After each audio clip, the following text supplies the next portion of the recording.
50 साल से भी ज़्यादा पहले की हम बात बता रहे हैं कि दंगल शुरू कराया गया। दंगल शुरू कराया गया, आपको हम ये बताना चाहेंगे कि पहले दंगल जो है जो तहसील परिसर है यहाँ अखाड़ा बना था। अच्छा अच्छा। दंगल वहाँ होता था, क्योंकि उस समय इतनी जगह नहीं हुआ थी, उसमें बाउंड्री थी, तो वो दंगल 3 दिन का तहसील परिसर में होता था, बहुत बहुत दिनों तक वहीं हुआ। जी उसके बाद फिर जब संख्या भी बढ़ी और फिर ये हुआ कि मेला जो है वहीं एक ही जगह सब किया जाए, तब जो है दंगल को रामलीला मैदान में वहाँ पर शिफ्ट किया गया, वहाँ पर चौतरा बनाया गया। पहले छोटा चौतरा था, बाद में भी बड़ा चौतरा बनाया गया। चौतरा बनने के बाद राष्ट्रीय स्तर के पहलवान यहाँ पर आने लगे, जी। और जब वो आने लगे तो और स्तर इसका बढ़ा, और उसके बाद उन राष्ट्रीय स्तर के पहलवानों और कुश्ती के जोड़ देखते देखते जो उस समय के तत्कालीन जो मोहम्मदी के युवा थे, जी उनमें भी बड़ा जोश जाग गया कि भाई अब हम भी पहलवानी सीखेंगे। मोहम्मदी में कई अखाड़े शुरू जी। हो गए, कई अखाड़े शुरू हो गए, और उसके बाद मोहम्मदी क्षेत्र पड़ोस में ही है दयानतपुर। तो दयानतपुर में सरदार गुरमुख सिंह, तो सरदार गुरमुख सिंह शुरू में यहाँ आते थे, तो युवा थे, तो उस समय तक उनकी मतलब उतनी ना ख्याति थी ना पहचान थी, लेकिन बढ़िया कुश्ती लड़ते थे, और बढ़िया कुश्ती लड़ते थे, लड़ते लड़ते फिर जो है वो उनकी ख्याति बढ़ने लगी, तो फिर उनका पंजाब इलेक्ट्रिसिटी बोर्ड में जो है उनका चयन हो गया, वो पंजाब चले गए, और वहाँ जाकर के जो है उनको एक अच्छा ब्रेक मिला, और वहाँ उनको एशियाड 82 में जो है एशियाड में खेलने का अवसर मिला, और एशियाड में जो है उनको पदक मिला। तो वहाँ से उनकी ख्याति बढ़ी, और उसके बाद फिर वो राष्ट्रीय स्तर पे बहुत सारे उनको मेडल मिलते रहे, तो उनकी वजह से हमारी मोहम्मदी का भी नाम रोशन हुआ। जी जी। और हमारी मोहम्मदी क्षेत्र में जैसे वो पहले आते थे सरदार पाला सिंह कजरी फार्म, उनका बहुत नाम था कि वो अपनी मतलब हमारी याद में वो कोई कुश्ती नहीं हारे थे। जी और फिर जो है वो अयोध्या से बाबा ज्ञानदास, बाबा मुरारी दास, मुरादाबाद से गामा पहलवान नफीस मेरठ, और मस्ताना मेरठ, सुल्ताना साहबाद, तो इस तरीके से पूरी एक चैन बनती चली गई, और बहुत दूर दूर के बड़े सामर्थ्यवान पहलवान मोहम्मदी आने लगे। उसके बाद यहाँ पर सन 80 से 88 तक स्वर्गीय रविंद्र प्रसाद त्रिवेदी एडवोकेट, उन्होंने मेला कराया था, 8 वर्ष उन्होंने मेला कराया। तो उनके समय में स्वर्गीय मास्टर चंदगी राम भारत केसरी और एशियाड खेले हुए, अंतर्राष्ट्रीय प्रतियोगिताओं में भी जिन्हें पदक मिला, और उनका बड़ा मतलब जब वो आए थे तो उनका शारीरिक स्वास्थ्य और जो देख के लगता था कि वाकई पहलवान ऐसे होते हैं, जी। वो आए, उनके साथ काला बालद आए, जनार्दन पुजारी आए, तो बहुत सारे पहलवान, और प्रतिदिन 20 से 25 जोड़ लिखे जाते थे। और हम आपको बताएं कि पिताजी की कर्मठता क्या थी हमारे यहाँ, जी कि पिताजी प्रातः 7 बजे पैदल ही मेला मैदान जाते थे, और 7 से 9 जोड़ लिखते थे। जोड़ लिखने के बाद 9 तक घर आ जाते थे, कुछ नाश्ता पानी किया, अपने प्रतिष्ठान चले गए। ठीक 1:30 बजे दुकान से उठ कर के पैदल ही मेला मैदान जाते थे, और मेला मैदान में जो वहाँ की कमेंट्री थी, संचालन था, जी। वो पिताजी ही करते थे। जब तक वो अपना सक्रिय रहे तब तक वो ये काम बड़े उससे करते थे, चाव से, और बुलंद आवाज़ उनकी, और वो पूरा संचालन करते थे, और संचालन में 20 से 25 जोड़ प्रतिदिन कुश्ती लड़ते थे, और उनका निर्णय होता था। देवस्थान में स्वर्गीय मोहम्मद वशीर जी पहलवान थे, हमने तो उनको बुजुर्ग ही देखा, अच्छे पहलवान थे, तो वो बहुत लंबे समय तक रेफरी रहे। और उसके बाद में जो है बहादुर नगर के द्विवेदी जी रहे, और बड़खर के मिश्रा जी रहे। उसके बाद जेपी इंटर कॉलेज के जो प्रधानाचार्य पद से रिटायर हुए स्वर्गीय सुरेश चंद्र शुक्ला मास्टर साहब, तो उन्होंने भी लंबे समय तक यहाँ के वो रेफरी रहे। तो दंगल की वजह से ख्याति हुई। उसके बाद फिर ये हुआ कि भाई, तो ख्याति मेले की भी बढ़ जी रही जी। है, और जी लोगों की नई नई डिमांडें हो रही हैं, जी तो सांस्कृतिक कार्यक्रम शुरू हुए। सांस्कृतिक कार्यक्रमों में हम आपको बताना चाहेंगे कि जवाबी ख्याल, जवाबी ख्याल जो है वो गायन की एक ऐसी विधा है कि जिसमें दो पार्टियां हुआ करती थीं, एक कलगी पक्ष और एक तुर्रा पक्ष। जी। तो वो दोनों ही ईश वंदना से अपनी शुरुआत करते थे और उसके बाद एक दूसरे से प्रश्न पूछते थे। प्रश्न भी गा के पूछा जाता था और उसका उत्तर भी गा के होता था। उसके बाद वो अपनी जो रचना लिखते थे वो रचना भी वो सुनाते थे। तो वो इतना इंटरेस्टिंग वो कार्यक्रम होता था और केवल ढपली पे ढपली बजा करके वो गाते थे और उसमें इतना उस कार्यक्रम में जादू होता था कि जो शख्स रात में बैठता था वो सुबह जब तक कार्यक्रम चलता था तब तक सब बैठे रहते थे, कोई जाता नहीं था छोड़ के, इतना। और साहित्य का बहुत अच्छा उसमें प्रदर्शन देखने को मिलता था। बड़े अच्छे अच्छे उस समय के कलाकार आते थे तो वो अपनी रचनाओं को प्रस्तुत करते थे। फिर जो है कीर्तन की शुरुआत हो गई, फिर धीरे धीरे जवाबी कव्वाली भी शुरू हो गई, जवाबी कीर्तन शुरू हो गई और उसके बाद कवि सम्मेलन। कवि सम्मेलन में भी तत्कालीन अपने समय के, आप समझिएगा कि आज से 50 साल पहले यहाँ पर गोपाल दास नीरज आए, सोम ठाकुर जी आए, कुमार बाराबंकी आए, संतोषानंद जी आए, आत्म प्रकाश शुक्ला जी आए, तो ओम प्रकाश आदित्य आए, तो ऐसे नमालूम कितने जो राष्ट्रीय, निर्भय हाथरसी जी, तो ऐसे नमालूम कितने अंतरराष्ट्रीय स्तर के कवि वो मोहम्मदी आए। और कवियों का ये होता था कि मोहम्मदी का जितना भी सुधी श्रोता था जी।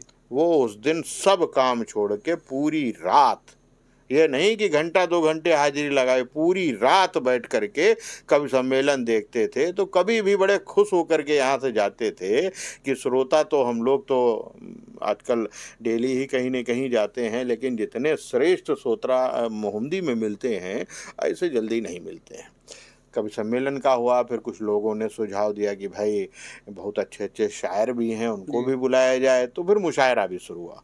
मुशायरा में भी यहाँ पर अच्छे से अच्छे जो शायर अपने समय के थे वो सब आते थे। जैसे डॉक्टर बशीर बद्र हैं, वसीम बरेलवी जी हैं, खुमार बाराबंकी हैं, शमसी मीनाई हैं, सागर आजमी, तो ये सब लोग जिनका अपने साहित्य में बड़ा नाम था, ये सब मोहम्मदी आए। और इनको भी सुनने के लिए बहुत बड़ा वर्ग जो है इनको सुनने के लिए पूरी पूरी रात बैठता था। उस समय मोबाइल का तो ज़माना था नहीं, तो जो जागरूक लोग होते थे तो अपने साथ पेन और डायरी लेकर के आते थे और कोई बढ़िया रचना अगर वो पढ़ रहे हैं तो साथ ही में लिखते जाते थे कि पता नहीं अब ये कब हमें मिलेंगे ये लोग। तो इतना, और जो कार्यक्रम यहाँ हो जाते थे तो आदमी साल दर साल उन रचनाओं को याद कर करके, बहुतों को तो वो रचनाएं जवानी रट गए और जवानी रटने में वो बाकायदा गा के सुनाते थे कि देखो ये मोहम्मदी में ऐसा हुआ। और जब ये ख्याति हुई तो बाद में इसमें एक संगीत सम्मेलन जिसको म्यूजिक कॉन्फ्रेंस बोलते हैं वो कार्यक्रम भी इसमें जुड़ा। कार्यक्रम मेले का धीरे धीरे हो गया 20 दिन का। जो मुश्किल से पहले 10 दिन का शुरू हुआ था, आज की तारीख में मोहम्मदी का मेला 20 दिन चलता है और 20 दिन में न मालूम कितने प्रकार की संस्कृतियां, ग्रामीण संस्कृतियां वो आकर के यहाँ पर जो है जुड़ती हैं, मेले का आनंद लेती हैं। हम आपको एक बात और उदाहरण देना चाहेंगे। आज इतने संसाधन हैं, इतनी अच्छी व्यवस्थाएं हैं, बढ़िया टेंट है, डीजे है, एलसीडी है, बढ़िया जनरेटर है, सब सुविधाएं हैं। आज से 40-45 साल पहले, हम अपने बचपन का आपको बता रहे हैं कि उस समय रावण जिस दिन वध होता था 25 से 30 हजार की भीड़ उस समय आया करती थी। उतनी ही भीड़ आज भी आ पा रही है, उसके ऊपर नहीं आ रही है। तो आप कल्पना कर सकते हैं कि आज से 40 साल पहले जब जो चीज़ हो रही थी वही आज हो रही है। तो मोहम्मदी वाले बड़े सुधी लोग हैं और ये हर त्योहार को अच्छे से मनाना जानते हैं। एक बात और बताना चाहेंगे कि ऐसे एक नहीं दसियों हमारे मुस्लिम भाई कि जिनका किसी न किसी रूप में मेले में सहयोग रहता था। एक नाम आता है मुन्ने फिल्मी।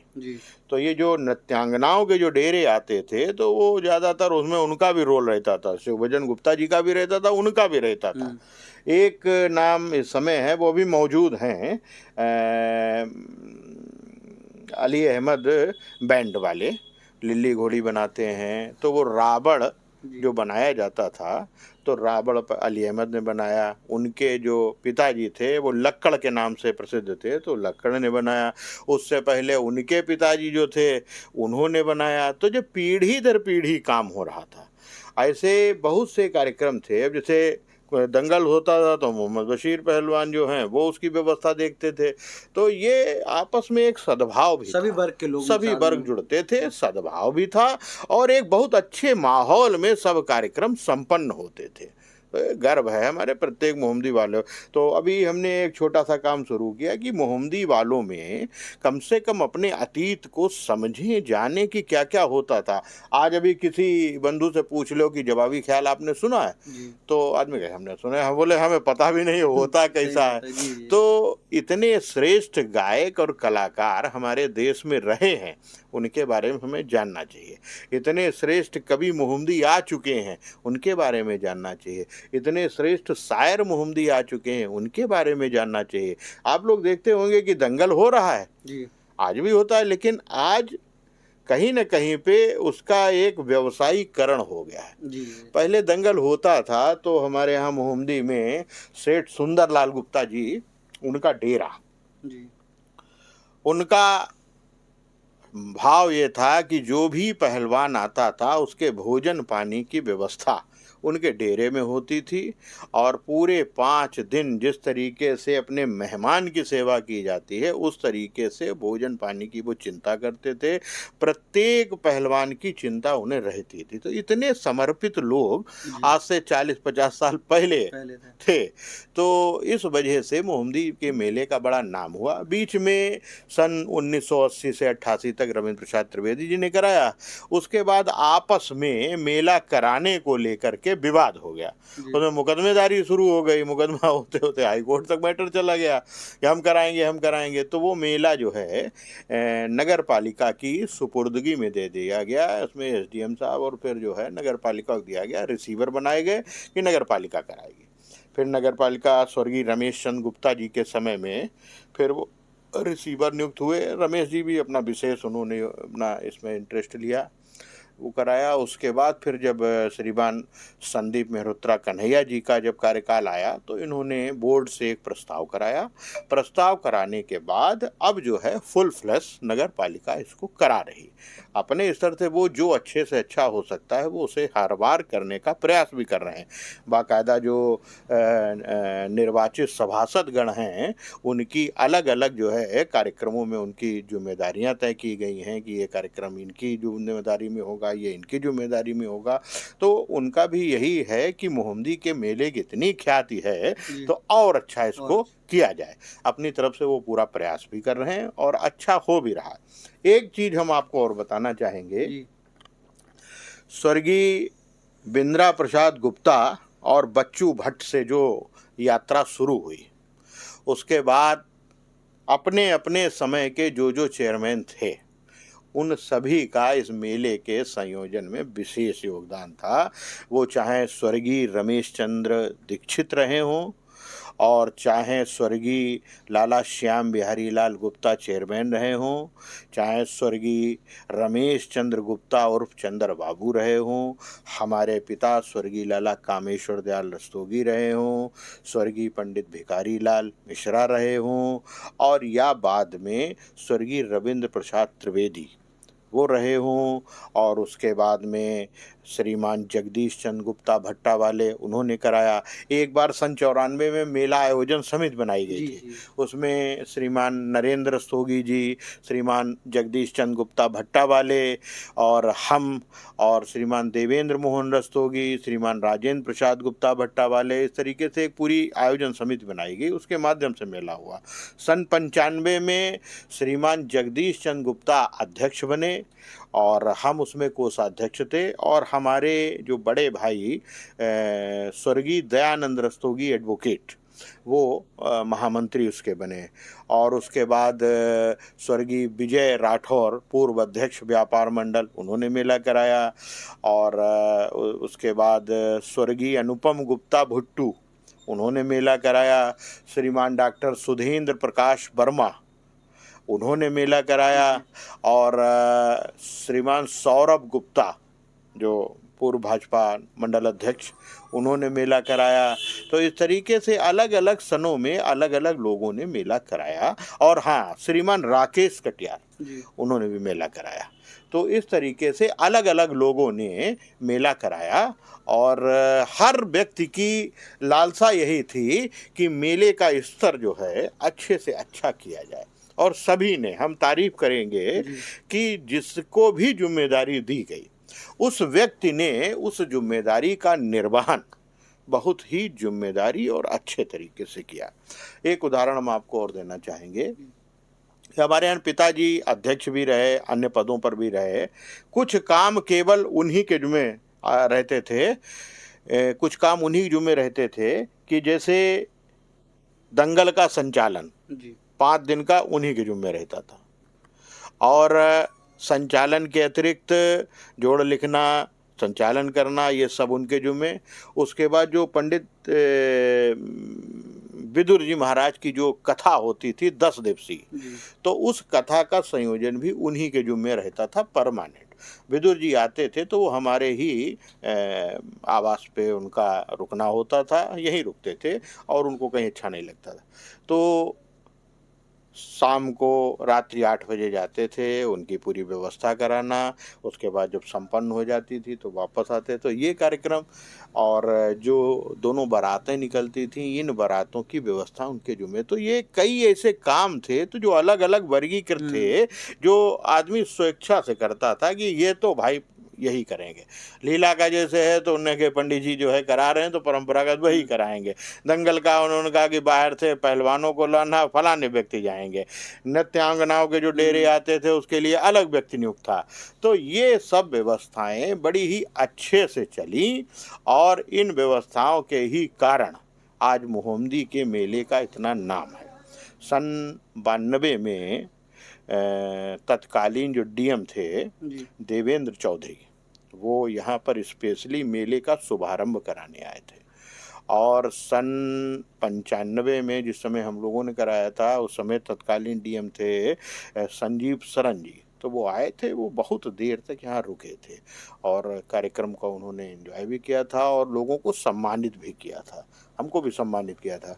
तो ये परंपराएं हैं जिसका निर्वहन जो भी कर रहा है तो वो अपने आप को सौभाग्यशाली मानता है। अभी हमने जो ये कार्यक्रम शुरू किया है कि मेले के संबंध में, जरा पंखा चला, जो मेले के संबंध में जो सूचनाएं डालना शुरू की, तो उन सूचनाओं में ये है कि लोगों को वो बारीकियां देखने सुनने को मिल रही जो लोगों को पता नहीं थी। अलग अलग विषयों पर हम डाल रहे हैं सूचनाएं, तो इसका बहुत लोग स्वागत कर रहे हैं। और अब हमें खुशी ये हो रही है कि सूचनाओं के साथ में बहुत से लोग हमको फ़ोटो भेज रहे हैं, पुराने जो हमारे पास नहीं थे। हालांकि फ़ोटो एकत्र करने के लिए हमने प्रयास किया कि हमको मिल जाए, लेकिन बहुत से हमें, जैसे जो हमारे स्रोत थे वहाँ से हमने प्राप्त किए। बहुतों को हम डायरेक्ट जानते ही नहीं थे, क्योंकि हमारे शायद पैदा होने से पहले वो लोग, तो उनके परिजनों ने जब हमारी ये फेसबुक पे पोस्टें देखी तो उनके परिजनों ने फ़ोटो हमको व्हाट्सएप पे भेजना शुरू किए। तो बड़ा सुखानुभूति होती है। कोई 45 साल पुराना भेज रहा है, कोई 50 साल पुराना भेज रहा है, तो एक सुखानुभूति भी हो रही है, और एक गर्व का एहसास भी हो रहा है कि हम ऐसी मोहम्मदी में रहते हैं कि जहाँ का प्रत्येक व्यक्ति एक परिवार के सदस्य के रूप में रह रहा है। तो एक भाव है कि आपसी सहयोग का इससे अच्छा उत्तम उदाहरण हमें देखने को कहीं अन्य नहीं मिल रहा है। तो ये हमारे साथ मौजूद थे अतुल रस्तोगी जी, जिन्होंने हमारे मोहम्मदी के इतिहास को पुनर्जीवित किया है। जो चीज़ें थीं अभी तक आप लोगों के बीच नहीं थी, कि मेला कब से शुरू हुआ, पहले क्या चीज़ें हुआ करती थी, अब क्या हो रही हैं, तमाम चीज़ों को बताया है जो अभी तक हमारी नई युवा पीढ़ी को नहीं पता था। अमूमन हर जगह मेला होते होंगे, लीला का मंचन होता है, मेला लगते हैं, लेकिन मोहम्मदी का मेला अलग ही मेला है। यहाँ दंगल भी होता है, मेले के उपरांत कभी सम्मेलन, नाना प्रकार के कार्यक्रम, जो लोग दूर दूर से देखने मोहम्मदी आते हैं। तो आप भी अगर मोहम्मदी का मेला अभी तक नहीं देखा है तो मोहम्मदी आइए और मोहम्मदी का मेला देखिए। और जो मोहम्मदी का इतिहास है ये बहुत ही गौरवशाली इतिहास है, जिसके चलते यह मेला आज भी चलता आ रहा है। तो वीडियो अच्छी लगी हो तो चैनल से जुड़िएगा ज़रूर और चैनल को सब्सक्राइब करिएगा। जय हिंद, जय भारत।